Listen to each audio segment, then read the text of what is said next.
Welcome to the Paranormal Stakeout radio TV show with Larry Lawson. As a former career law enforcement officer and law enforcement educator, Larry focuses on the use of tried and true law enforcement investigative techniques in conducting paranormal investigations. Despite his experience and training, Larry also keeps an open mind to discussions on topics that deal with evidence that are not quite as physical in nature. Paranormal Stakeout guests are professionals in the field of the paranormal and parapsychology, conducting the investigations and research needed to further the cause of paranormal study. Larry advocates an agenda of standardization of structure and training in the field of paranormal investigation and research for the purpose of one day being able to produce the evidence needed to convince a jury of the existence of the paranormal. Whether it is ghosts, UFOs, unsolved mysteries, hauntings or cryptids, no topic is beyond the investigative reach of Larry Lawson and the Paranormal Stakeout radio TV show team. Now, here is the host of the Paranormal Stakeout radio TV show, Larry Lawson.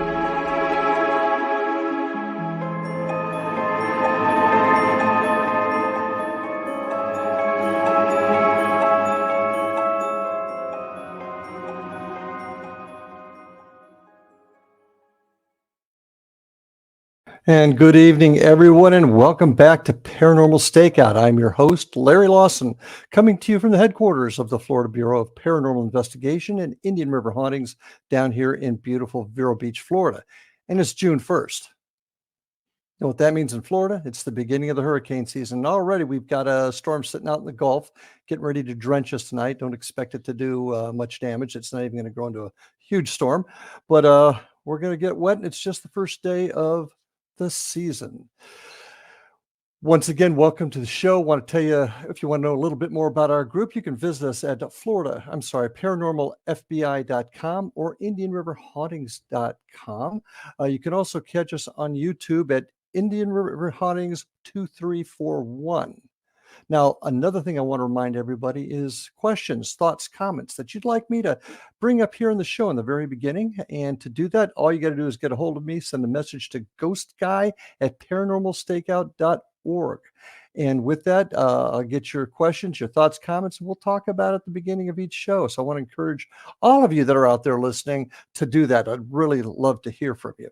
Now, Paranormal Stakeout, we talk about a lot of things here, and realistically, when you hear paranormal, you think mostly ghosts, maybe cryptids, maybe UFOs, but we tend to forget about the other aspects of the paranormal that are also very important, things that have to do with the mind, the soul, the spirit.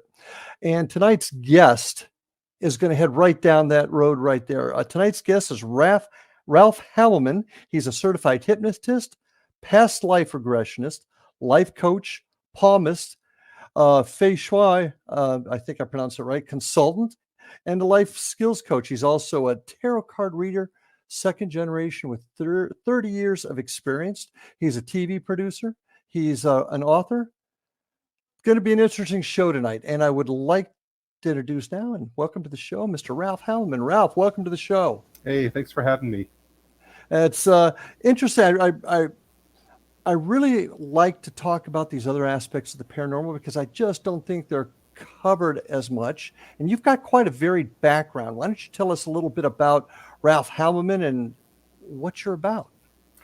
I still don't know what I want to be when I grow up, which I think is a good thing. But that means I've just had a varied career. I currently work as a college professor, and I also work as a life coach who uses tarot and the esoteric divination to guide my clients. I grew up with a mom who read the cards. She was one of Newfoundland's best-known psychics. So for me, this was as normal as growing up Pentecostal or Catholic or any other religion. It was just something that mom did, and I thought was great. And I took it up, and I'm her only child. She had 4 children, and I'm the only one that probably really uses the tarot like she did. Now, the tarot cards, do you find that sometimes with the general public that term brings a negative or bad connotation at all? Have you ever experienced that? Oh, yeah. Yeah. I mean, I've been doing this for over 30 years, but I was quite closeted about my interest in the tarot. And it's funny because I found it easier to come out as gay than I did about my interest in the spiritual. And it's kind of a reflection of where we are. But I don't think it's just limited to tarot. I think if someone's a devout Christian, they can get, thrown under the bus pretty easily. That's true these days. I can't argue with you with Yeah. that. Well, so explain to us. Now you're a lot of things, including you have some psychic background also. But tell me about tarot cards. Explain to us what that is and why is there a negative connotation often amongst the general public? Well, the way the tarot works is that you have 78 cards in a deck, and the deck is broken into two parts: the major arcana and the minor arcana. And each of the 78 cards in the deck reflect a stage in the human existence. So if I pull a card, it can reflect a, a period in someone's life that could either be positive or negative. And it all depends on how the cards are aspecting each other, how negative or how positive they are. And the reason why this works is because everything in life is random. If you miss the bus tomorrow, this could cause someone to lose their job, which could cause them to lose their apartment and lose their relationship. So I do believe that everything is connected. There's a randomness to life, and that ties in with our energy field. So when I shuffle the cards and I pull cards for a client, I'm channeling into their energy, and the randomness of whatever is happening in their life will be mirrored back through the randomness of the cards that I pull for them. And then it comes down to interpretation. So I need to look at these cards and try to figure out what messages the universe has for this client. Now, I say the universe, some people might say God, because I almost do see this as a form of prayer. For me, it's a Interesting. spiritual practice. It's not Mhm. a game. It's not. And as for the judgment, I think it's because anything that, any spiritual practice that puts us in direct contact with a higher power, whether it's witchcraft, tarot cards, um, even meditation, I think it has been frowned on by the church because it kind of, I don't think we need a middleman between us and the higher power. I think we can connect on our own, and it's not just something I can do. All of us can do this. What do you think this higher power is? What's your philosophy on that higher power? I I do believe that there is a probably the closest thing I can, and this is me being a recovering Catholic. I can say that I do believe in God, and even though I've kind of moved away from the church and its ideologies, and I've moved into paganism, Buddhism, and all these different spiritual practices, the one common thread that has tied it all together for me is a belief in a higher power that is benevolent and loving. And I guess the closest thing I can describe it as is God. God. So God, the universe, goddess, whatever but I feel it's all the same, different words for the same thing. So tarot cards itself has a tendency to be connected with folks that may not, folks that are doing roadside or types of readings, maybe less than scrupulous at times. Oh yeah. First question on those lines: how does the tarot cards explain a little bit better how tarot cards are able to tell you this person's future, the direction this person goes? What is the tarot card supposed to help Well, somebody with? there's a few things I want to unpack there because you mentioned Okay. the scruples, and I really think one of the main things I want to do when I talk in the media about the tarot is to advise people to always be cautious. If you ever see a psychic who tells you you're cursed and they will remove the curse for $1,000, it's a scam. I will never do that. It's on my website. Right at the top, I will not do that. I don't believe in it. I don't believe in curses. I think that we can think we're cursed, but it's often a way for us to push accountability away and say, oh, it's not my fault that I did all these terrible things. I'm cursed. So that's the first thing I want to talk about when it comes to scruples. Okay. I'm very sorry. I forgot. I got so caught up in that passionate speech. I forgot what your other Well, let's. I want to talk about how you think the energy or whatever on the other side manipulates or puts the tarot cards out to your client and what that means. We'll get to that in a minute because you really hit something on something very important to me also, and that's the ethics of it all. Yeah.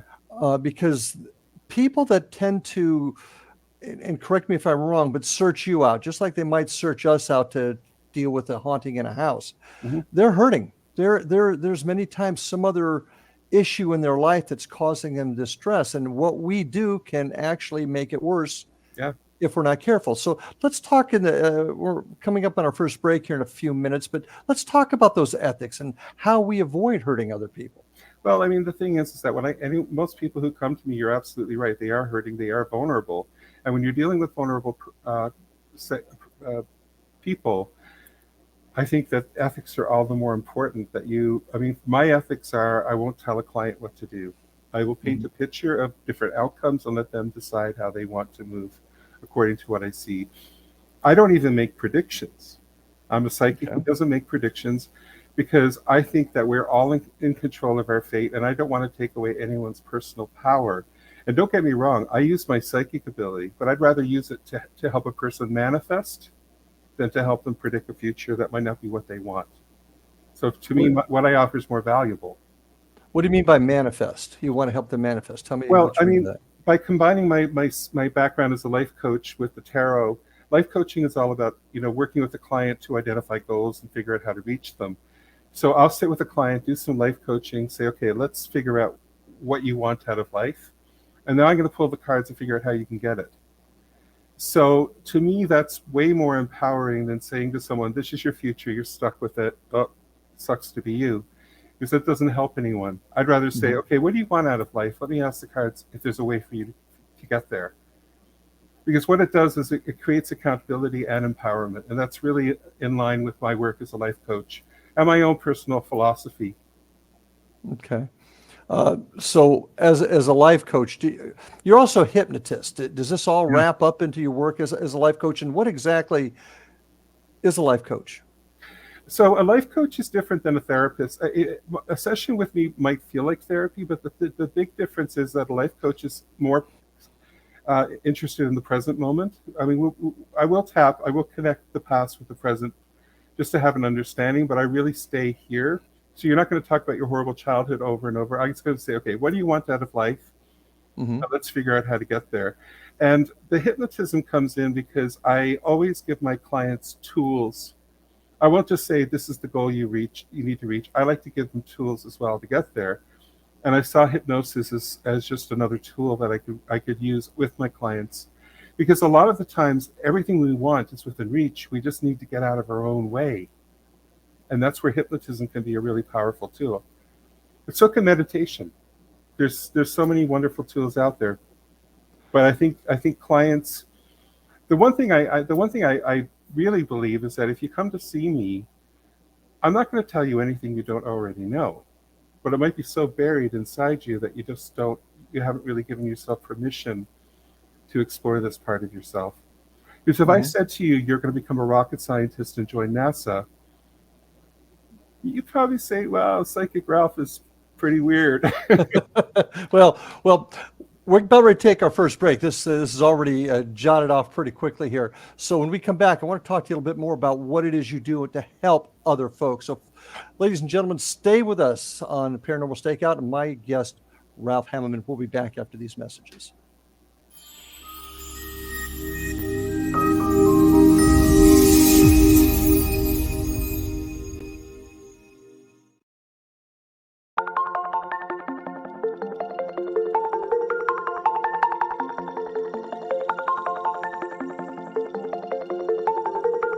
Question: what is the name of the unique blend of coffee you get that has been formulated by a neurologist, a neurobiologist, and a pharmaceutical chemist?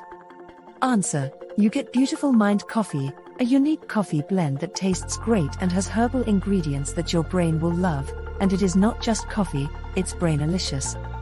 Dr. Rathbone, Dr. Chang, and Dr. Winslow, the scientific team that created Beautiful Mind Coffee, decided to collaborate on a coffee focusing on brain health. As for those herbal ingredients found in Beautiful Mind Coffee, Dr. Rathbone, Dr. Jang, and Dr. Winslow, utilizing their combined extensive scientific research background, worked with many natural and herbal products until the exact formulation that is found in Beautiful Mind Coffee was created. With a unique scientific formula not found in any other coffee being sold or served, Beautiful Mind Coffee is the only coffee blend that contains 3 herbal ingredients found to aid in boosting your daily mental clarity and focus. Every cup of Beautiful Mind Coffee contains scientifically formulated amounts of maca root powder, green tea extract, and American ginseng, all supporting good brain health. Taking care of your brain's health now can help delay or prevent the onset of cognitive dysfunction, including dementia, Alzheimer's, and more general memory loss as you get older, just by enjoying the delicious flavor of our roasted coffee and herbal ingredients found exclusively in Beautiful Mind Coffee. Did you know that cognitive dysfunction also refers to deficits in attention, verbal and non-verbal learning, short-term and working memory, visual and auditory processing, problem-solving, processing speed, and motor functioning? For more on Beautiful Mind Coffee, the 3 scientists who formulated Beautiful Mind Coffee, and more details on the 3 unique herbal ingredients in Beautiful Mind Coffee, visit www.beautifulmindcoffee.ca. Beautiful Mind Coffee is now available online at amazon.ca and amazon.com. To order Beautiful Mind Coffee, visit www.beautifulmindcoffee.ca today.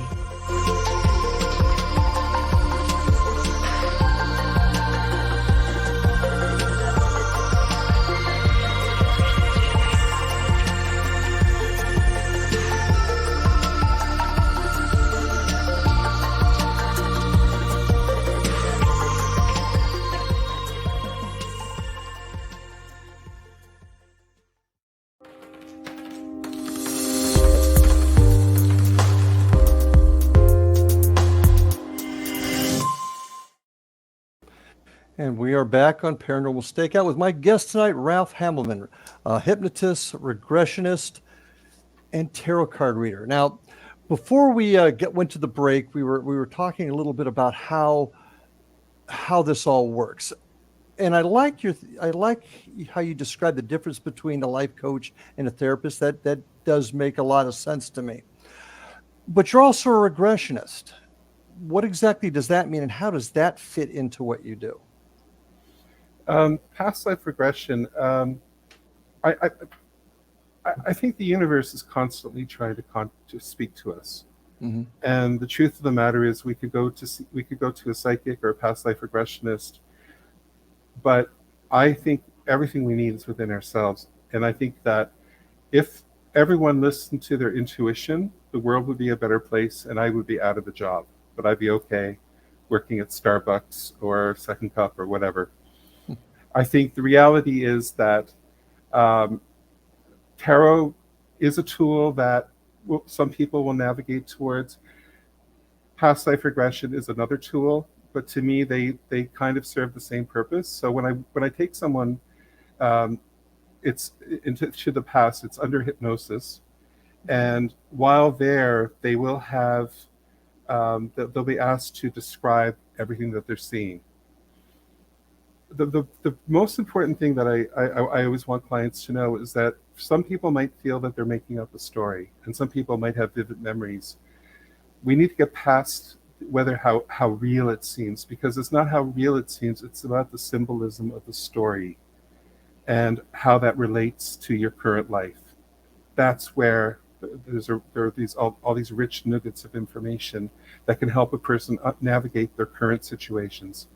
So I always say it's kind of like if you read a really good book or watch a movie that can really impact you, why shouldn't a story, real or imagined, that comes from your own subconscious mind have an even more profound impact on how you navigate your life today?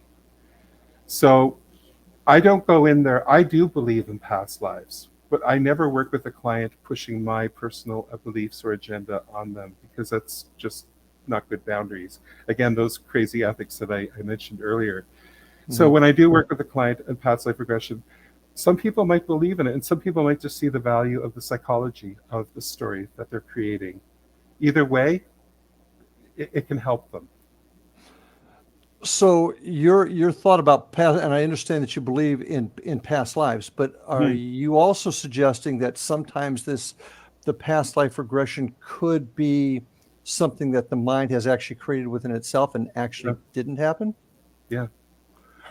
It's really all about perception, and I've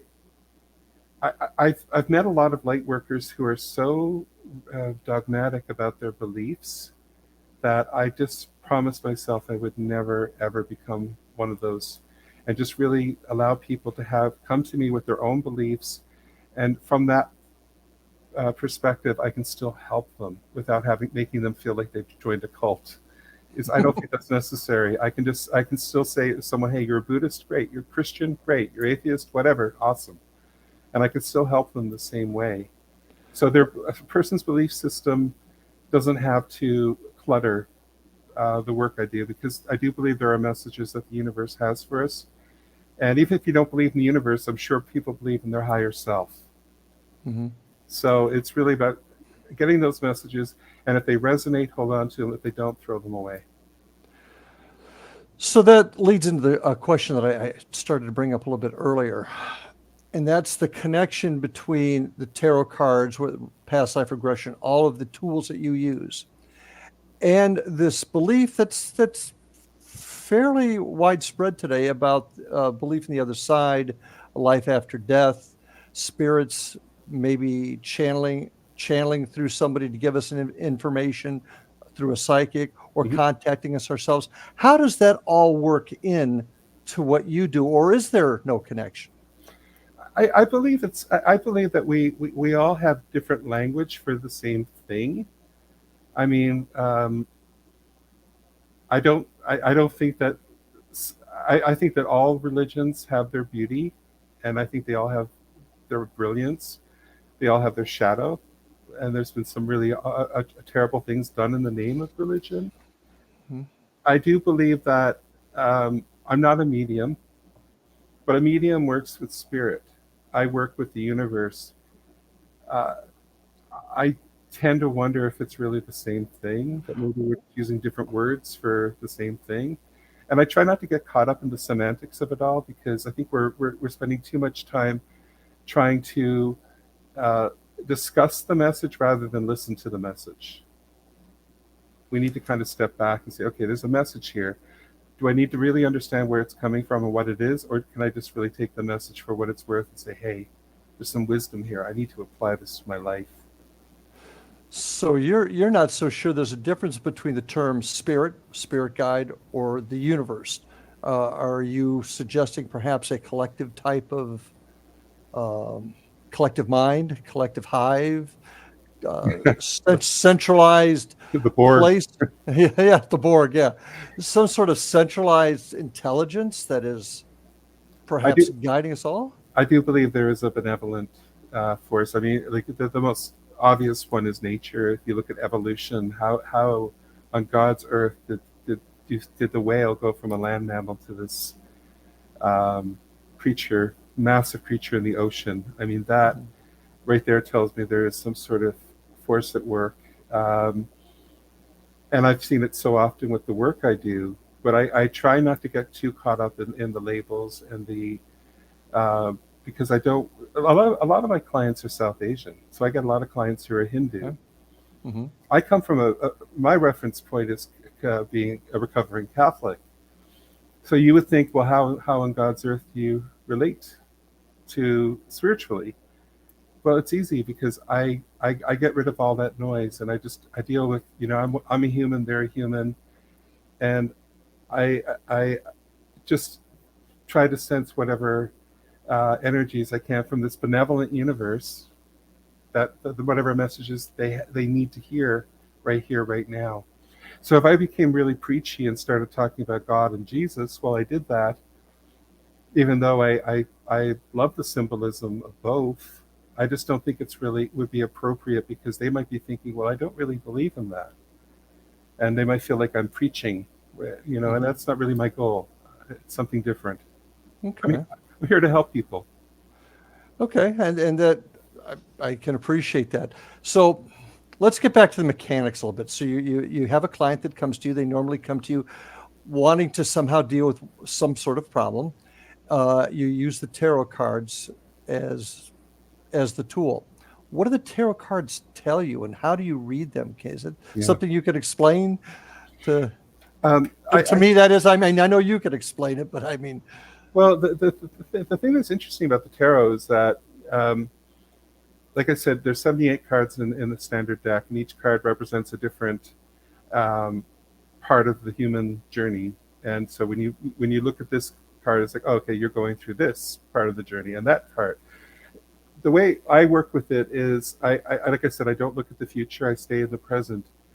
But I feel that the present moment is where everything counts. Like right here, right now, is the where you can make new decisions and start new thought processes. But when I actually pull the cards, I do 3 card spreads, and each card will have its meaning. But I kind of look at it like doing a jigsaw puzzle, because if I gave you a half completed jigsaw puzzle, your brain would fill in what's the pieces that are missing, and know what this butterfly or a cat or whatever the image is. I do the same thing with the tarot. So I'll have 3 cards, and they're telling part of the story, and then my brain will fill in the rest, and that part of my brain is the psychic part. And I tend to focus more on the piece in between that connects the cards than the cards themselves. And that's where the psychic part comes in. So I call it, what I do is intuitive reading. I'm not purely reading the cards. I'm sensing. I'm an empath, so I feel a lot of things. So I'm actually tuning into the energy of the client, the cards, messages from the universe. So it's a very complex things coming from all over the place. But I've been doing it for so long, it's not hard for me at all. mm-hmm. But it's like learning a new language. You know, if you started learning to speak French, in the beginning you might find it difficult, but after a while you're fluent. And I'm at a point now that I've been doing this so long, there's a fluency, and at least I would hope there is. Maybe I need to work at Starbucks, um, or that wonderful coffee place. I was watching your commercial thinking, wow, that looks really good. Um, but yeah, so it's really about just trusting yourself too, because I think when I first got into reading, I would get information and I would doubt it, and I would think, oh no, I can't. And then I would, they would mention their partner's a Gemini. I'd be like, I knew that. I should have said it. And I think a lot of psychics struggle with that too. Just really trusting the information that is coming and just say it. And it's okay to be wrong. It seems like you look at a lot of this almost practically and looking at the how the person is living their life, but at the same time, spirit, the universe, something on the other side is guiding you to interpret the cards. And have I got that correct? Yeah, I think there. I mean, I think the other side and this side, I personally think, are all in one. I think we are. I think while we're here on this earth plane, time is a restriction, but in the afterlife, which I do believe in, I don't believe time exists. So we exist there while we exist here. So our soul chose our parent when we came into this world, and we in this world have free choice. That's why I don't believe in fate. I think fate does exist, but I think choice always overrides it. And a lot of times we make the wrong choices. And I've always said that, if we make all of our choices out of love, we end up in a great place. But if we make our choices out of fear, not so good. And my job is to really help get the client on track to making better choices, tapping into that love. And often it's really love for yourself. Mm-hmm. And I think that's the key to finding happiness. It's just really, sorry, my cat's in the way here. But yeah, I think that's really the key to happiness. I think we already know this information. It might be buried, and my job is to help bring it to the surface so that the client can walk away having a sense of hope, having a sense of direction, and maybe having a better understanding of why they've been making the bad choices they have. Interesting. Well, we're going to be taking our next break here in just a few seconds. But when we come back, I'd like to talk to you about how you got here, not only in your personal life, but in your professional life, how you actually got to this point. So, folks, stay with us. I've got a lot to talk about with my guest today, Ralph Hamelmann, here on Paranormal Stakeout. See you right after these messages.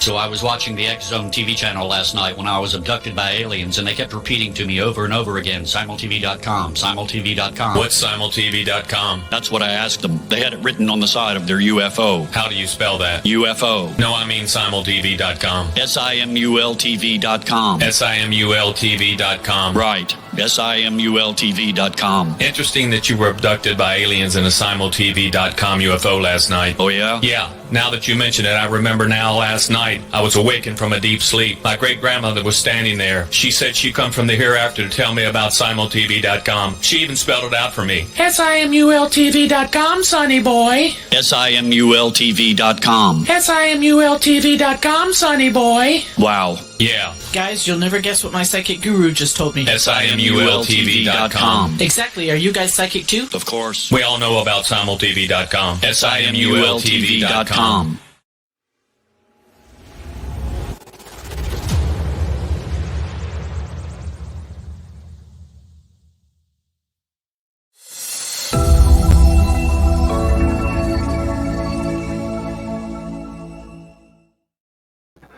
And welcome back to the show with my guest tonight, Ralph Hamelmann.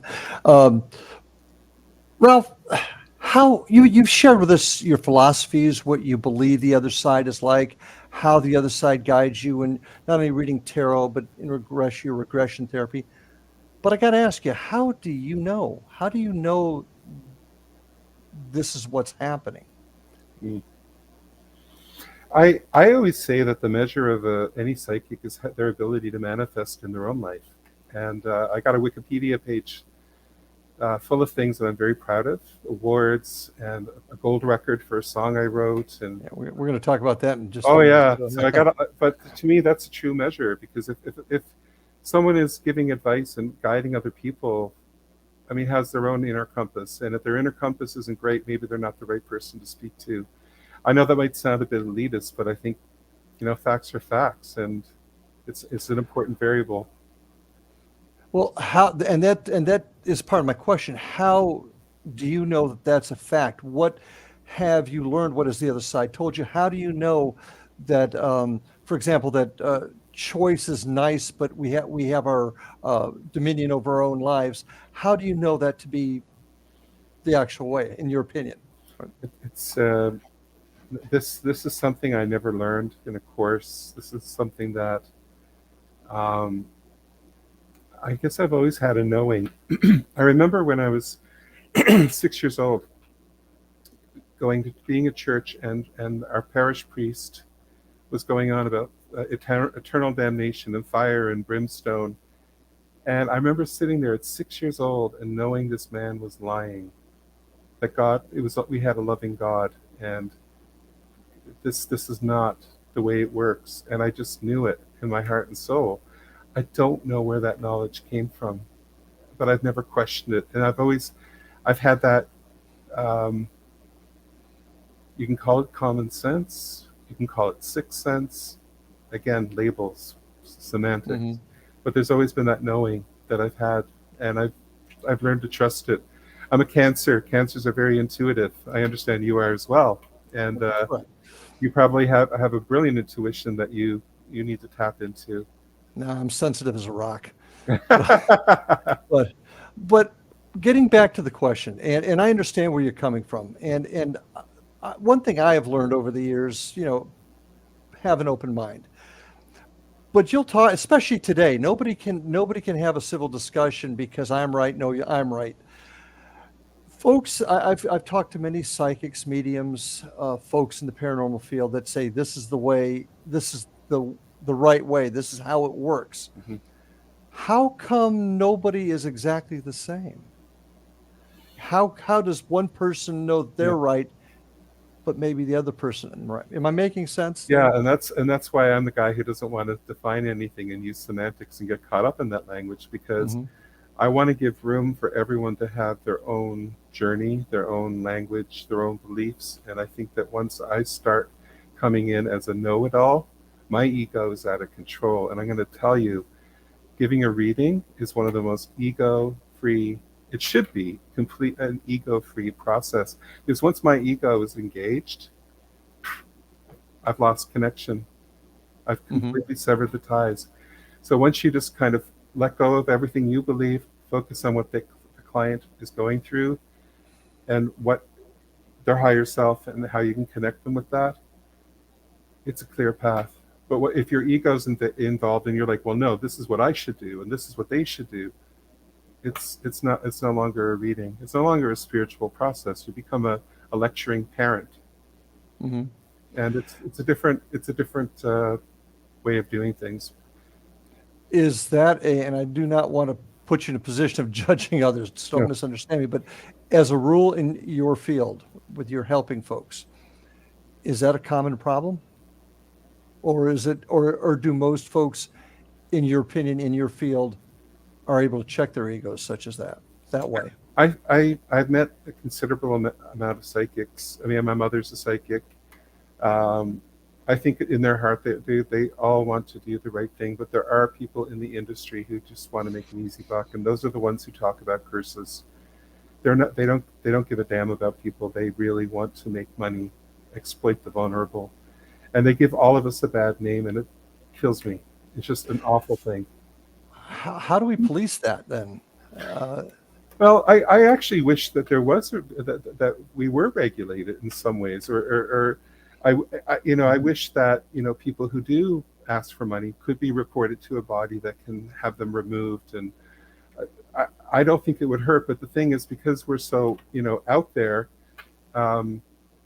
there's no body that regulates us. Then how do we prove to folks this person's a charlatan and this person is honest and ethical? How do we prove that? Do you have any advice or thoughts there? I always say, look at the Google reviews. I've been very blessed with some very wonderful clients who've said very nice things about me, but Google reviews are always a good way. Don't just read the good ones, read the bad ones. I have a couple of negatives, read them. Maybe you might say, hey, he's not for me, and that's fine. I'm not here to do a sales pitch, but I also think the people who really do the sales pitch and really pushing you to do readings, really trying to make money, are the last person you should go to. We're trying to make a living. You don't go to the doctor and expect free. Well, actually, Canada we do. We get free care. But I'll take that one back. Down here in the States, it's a little different. I know. But when we do go to anyone for service, we have to pay. So I get people who think because of the work I do, I should do it for free. No, I have 3 cats. I got to feed them. Sorry, I wish I could. But I think that people need to be cautious. So read the reviews, listen to your intuition. If on their website they talk about curses and all this stuff, curse removal and all that stuff, run. I offer magic spells on my website, but mine are free. I actually have a free magic spell. People watching right now can go on my Interesting. website. Yeah, and I do it as a free service. It's Are you Wiccan? I mean, do you practice?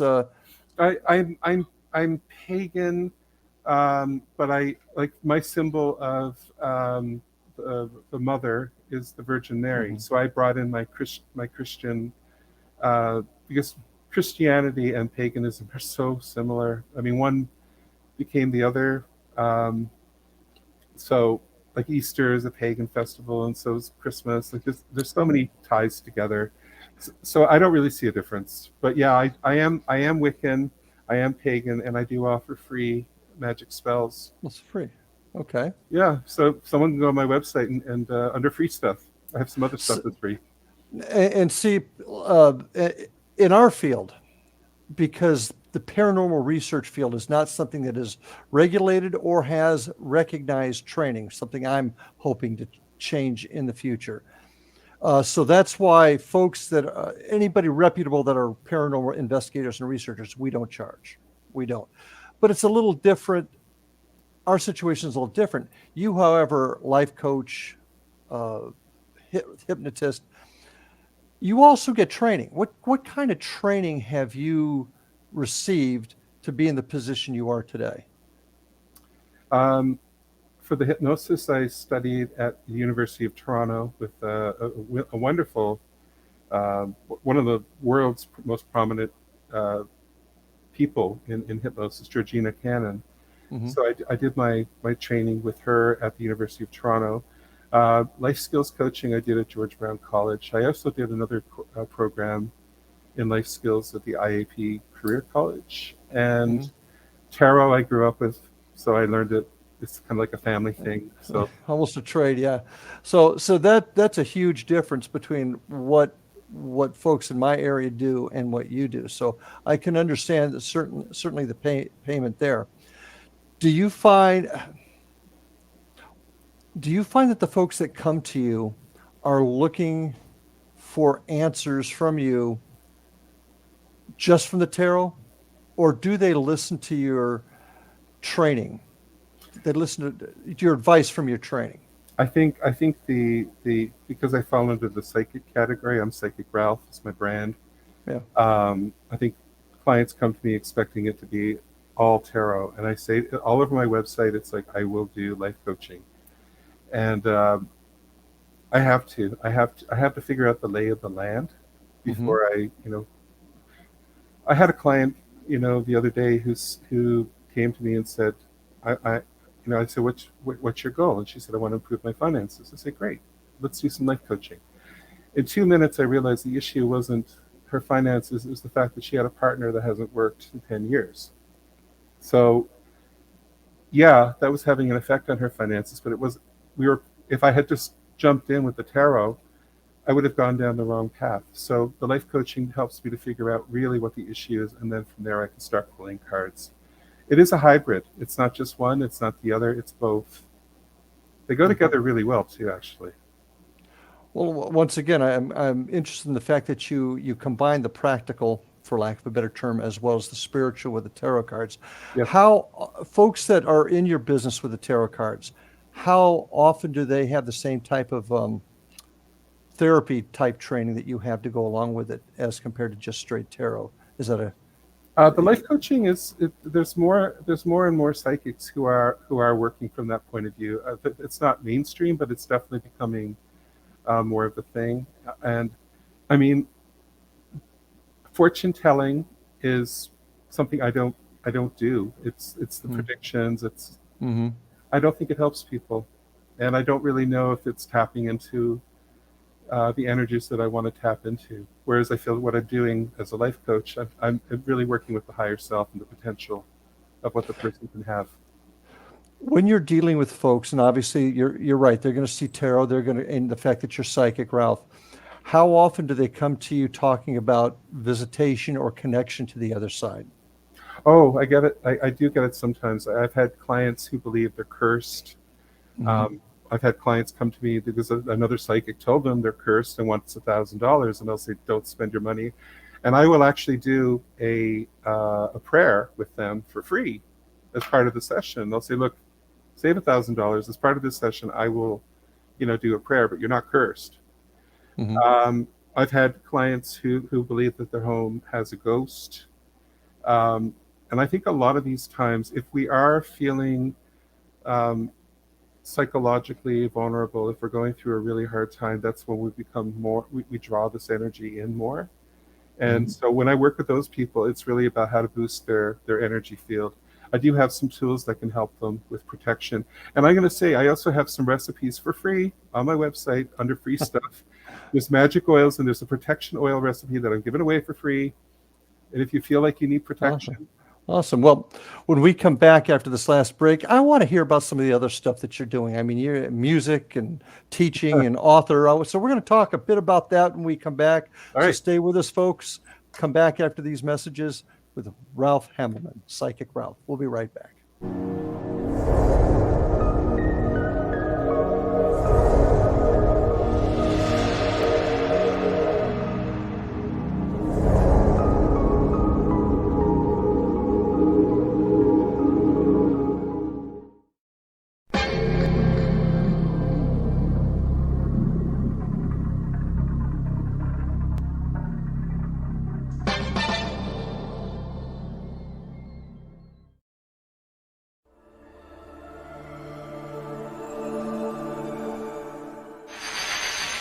NASA has confirmed that they have evidence of life beyond Earth. This discovery is confirmed.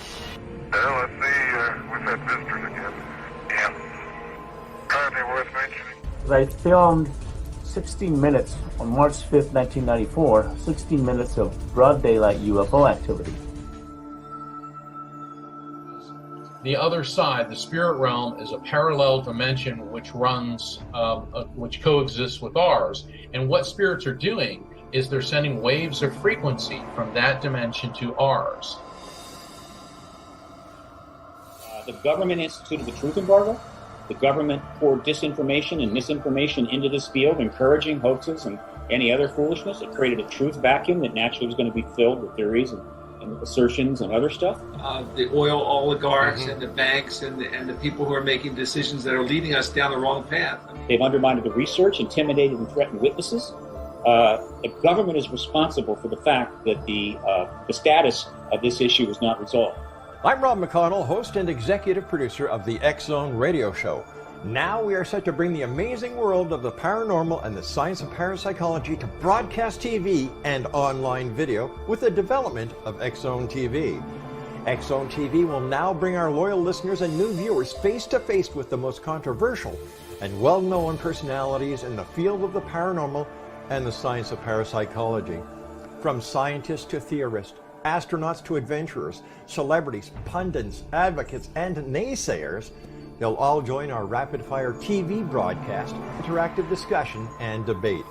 Interest in the paranormal and parapsychology has never been more intense, and it continues to grow.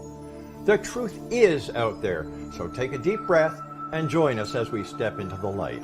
For more information about X Zone TV, please contact me, Rob McConnell, directly at these coordinates, Rob McConnell at xzonetv.com.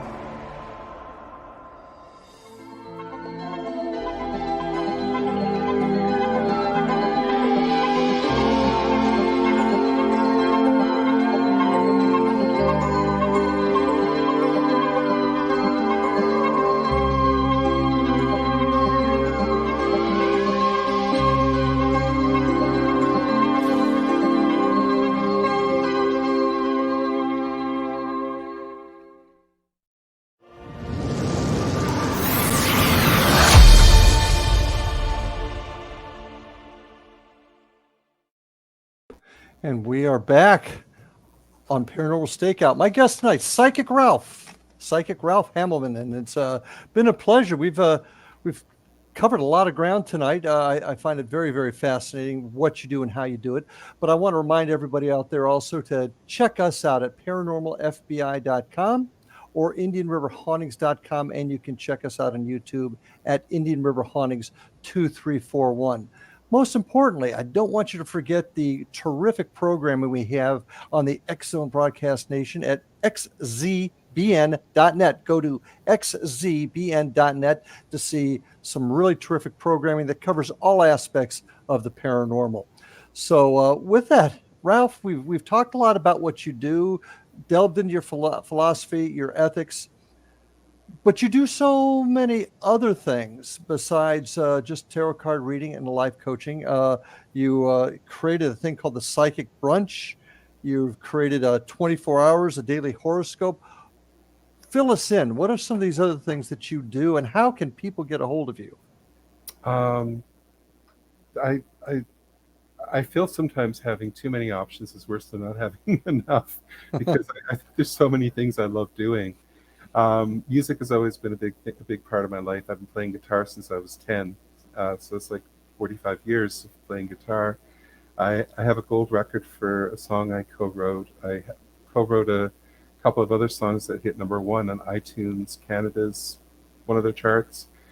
And the book I published was a comic book, because I used to have a syndicated cartoon strip way back in my 20s. This is in another life. And I did all these things, and I feel that a lot of psychics that I've met are highly, highly creative people. And I think you need to have a creative outlet in addition to this, because the work that I do with people can be very intense. And it's really nice to be able to take that energy and just put it into a song or put it into a cartoon. And I just think it's a vital part. I just feel very blessed that I've been able to do that work and get recognition for it. In order to reach me, I have a website, psychicralph.com. And on my socials, is it okay if I share the socials, or? Sure. I had to write them down because I'm an old man who doesn't use it that often. Instagram, it's Ask Psychic Ralph. There's a picture of me with my cat in the picture. On YouTube, it's Psychic Ralph. And TikTok, Ask Psychic Ralph. I have a new series I started, which is an advice column. So I have first half of it is advice for people who want to send in questions. And then the second part is I take a look at different people in pop culture and do a reading on what's going on there. So that's a new project I started about a month ago. What's that called? Ask Psychic Ralph. Yeah, okay. So if you go on my socials, that's really predominantly what you'll see there. Okay. What is the Psychic Brunch? What is your founder of that? It's back in 2003. What was that? Psychic Brunch has been on hold since COVID, but we're probably coming out of retirement very soon. I've been in talks with a couple of psychics. The way it worked is you would come to the event. It's an in-person event, not online, and you would get 2 or 3 readings from 2 or 3 different psychics, bundled together with a meal voucher. So you and a friend can go out, and so the reading becomes more of a social activity. So you and your girlfriend can go out and get a reading and have a meal. It's kind of fun. What I understand it's a creative outlet, but what are you hoping to accomplish by getting out like this? As a psychic? As a psychic, all the things that you do, the Psychic Brunch, your advice page, what is your goal? What are you wanting to do with that? It's funny. I mean, as a life coach who works on goals, you would think I would have more of a clear sense. I just feel compelled to do this. For years, I did this work very much in the closet. I did this. That's why I started the Psychic Brunch, because my name wasn't out there. It was the Psychic Brunch where I did readings. And during, especially during COVID, the event stopped. So I would say probably about 10 years ago, though, is when I finally came out as a psychic. And like on my social media on Facebook, the people I have as friends there see me as, maybe I was their college professor, friends, colleagues, and all of a sudden I'm promoting myself. And I'm sure as a former police officer who's now working in paranormal investigation, you can probably really relate to what I'm talking about. You're going from one world to another, where some people raise their eyebrows, but I am. I have to be authentic. How much pushback, anger, distrust have you personally been subjected to or had to go through in this? None. Really? Yeah. I haven't experienced any directly, but I have seen, like when I watched not Colbert, but the other British guy who does the John Oliver. He did a nasty segment on mediums. He basically said they're all crooks, and I thought, whoa, John, do your homework, do your research. You're putting everyone in one box. That's really offensive. For someone who's a liberal on the far left. Come on. You're doing the very thing that you accuse the right of doing all the time. So, come on, hypocrisy much, right? My mother had a New Age store in Newfoundland, and I know that she would get crank phone calls, and she played them for me, and it would bother me. This is my mom, but personally, not so much. But I'm in a very, very liberal-minded city, Toronto, and if any of your viewers hate people, like, don't call me. I'd like to keep my track record going really well. But I think one of the things too is that I think the way I present myself as well, that I talk about the ethics, and I really do come at this from the point of view of wanting to help people rather than get rich. I think people can feel that, and I do wonder if maybe that level of sincerity helps as well. But I also think where you live and what you also attract, it's really important that if someone is doing this work, that you have to really set psychic boundaries, that you don't want to attract people who are negative, and just say, no, I want to push it away. Are we ever going to be able to do that with mankind being what mankind is? Are we ever going to get to a point where folks will actually accept others? Well, I mean, if you'd asked me before 2016, I would have said sure. But in 2016, a certain event happened that made me question the direction humanity's going in. I won't mention it because I won't bring politics into your show. But we don't want to do that. No, we don't. No, but I do think that it kind of ties in with what I said earlier about choosing love over fear. I mean, if we go through life with fear, I think that we end up in a bad place. But if we go through life, trying to understand with a sense of curiosity, I think, will we ever get there? I don't know. I hope so. I think we are evolving, and I think that's why, like, this idea of past lives and coming back, is the whole purpose is kind of like putting water in a Brita filter, as you hope that eventually it will become pure. And I think that's the reason why we're here. We just need to learn. You've mentioned you're a college professor. Can you tell us where you teach? Is it? Yeah, I've been teaching at George Brown College for, 23 years. And I started in the editorial program, which I still teach in. I run the work placement there. But my passion project, the course that I really love, is the public speaking course. I do like to talk, in case you haven't noticed. But what I love about that course is that I get a lot of students from different countries where maybe they weren't really given weren't empowered to speak.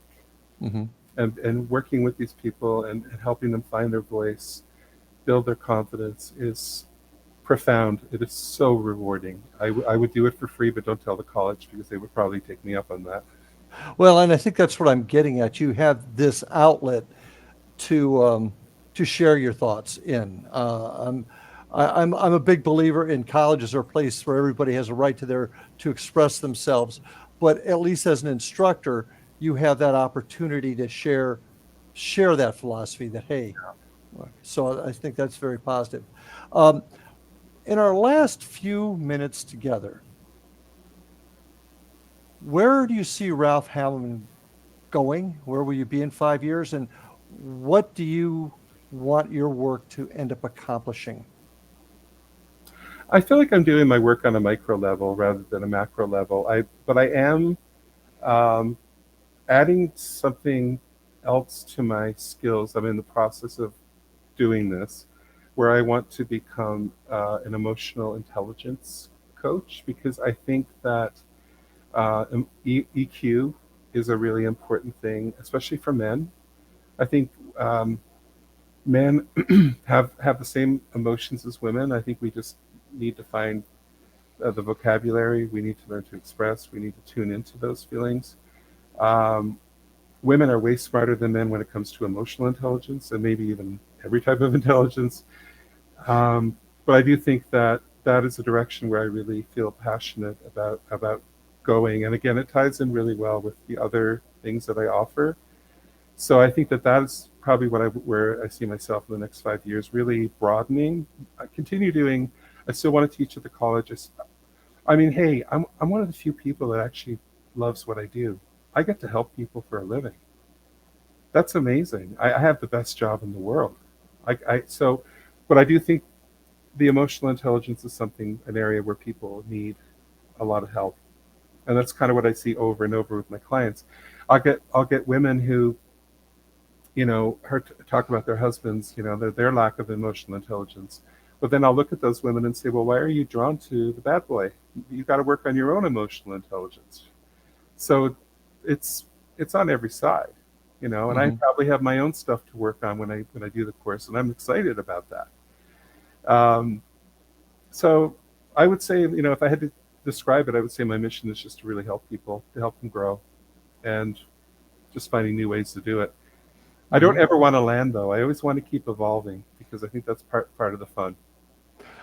Well, it's been an interesting conversation. Unfortunately, as usual, I run out of time. I've got other places I'd like to go as far as questions that I have for you, but maybe we'll have to do that another time. But I want to thank you, Ralph, for joining us tonight. And I'd like to thank all of you out there for joining us also for this episode of Paranormal Stakeout. So until next time, stay safe, love your family, and we'll see you on the other side. Have a good night, folks.